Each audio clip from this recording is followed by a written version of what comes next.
नमस्कार, आप देख रहे हैं ऑनलाइन न्यूज वाला। मैं हूं आपके साथ दीपक गुप्ता। राजस्थान विधानसभा चुनाव के एग्जिट पोल ने सभी के होश उड़ा के रख दिए कि गहलोत और वसुंधरा राजे यानी कि बीजेपी और कांग्रेस में कड़ी टक्कर मानी जा रही है। इस बार देखा जाए तो किसी भी पार्टी ने अपने सीएम फेस का ऐलान नहीं किया था। चुनाव इसलिए और मजेदार हो गया था, लेकिन एग्जिट पोल के दावे ये हैं कि कांग्रेस भी जीत सकती है, बीजेपी भी जीत सकती है, लेकिन इन सब के बीच बसपा कहां है? जी हाँ, बहुजन समाज पार्टी जो ये दावा कर रही थी कि वे राजस्थान में तीसरी बड़ी ताकत बनकर उभरेगी, तो उनकी गिनती अन्यों के रूप में हो रही है।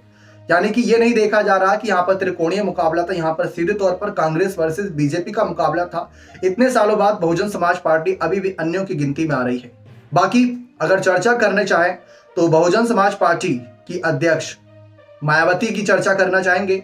मायावती ने अपने भतीजे आकाश आनंद को काफी समय पहले ही छत्तीसगढ़, मध्य प्रदेश, राजस्थान जैसे विधानसभा चुनाव में लगा दिया था, जहां बसपा को अच्छी खासी सीट मिलने की उम्मीद काफी चुनावों से लग रही है, क्योंकि हर बार एक एवरेज प्रदर्शन रहा है, लेकिन एवरेज से आगे नहीं बढ़ पा रहे।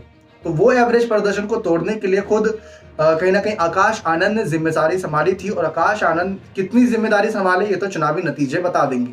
लेकिन एग्जिट पोल में दावा किया जा रहा है कि अन्यों के खाते में 13 से 14 सीटें जा सकती हैं, जिसमें आरएलपी पार्टी भी है, जिसमें आरएलडी पार्टी भी है, जिसमें आम आदमी पार्टी भी है, जिसमें आजाद समाज पार्टी भी है, जिसमें बहुजन समाज पार्टी भी है।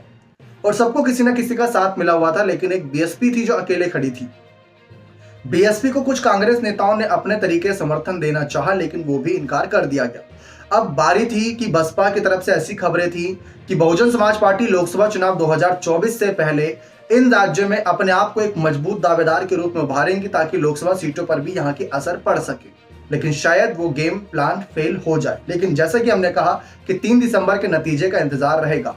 और दूसरा कारण यहाँ पर यह देखा जा रहा है कि अगर 2013 की बात करें या 2018 की, बसपा 6-6 सीट जीतने में कामयाब रहती है, और उनको इस बार उम्मीद थी कि राजस्थान में ऐसा माहौल बनेगा, ना ही कांग्रेस को और ना ही बीजेपी को, किसी को कोई बहुमत नहीं मिलेगा, और ऐसे में बसपा किंग मेकर के रूप में सामने आएगी, जो उनके पास सीटें जीत के रूप में होंगी, उस सीट को वह उनके साथ शेयर करेंगी, और इस बार वह आंतरिक गठबंधन के साथ अपने विधायकों को मंत्री पदों के लिए आगे करेंगी।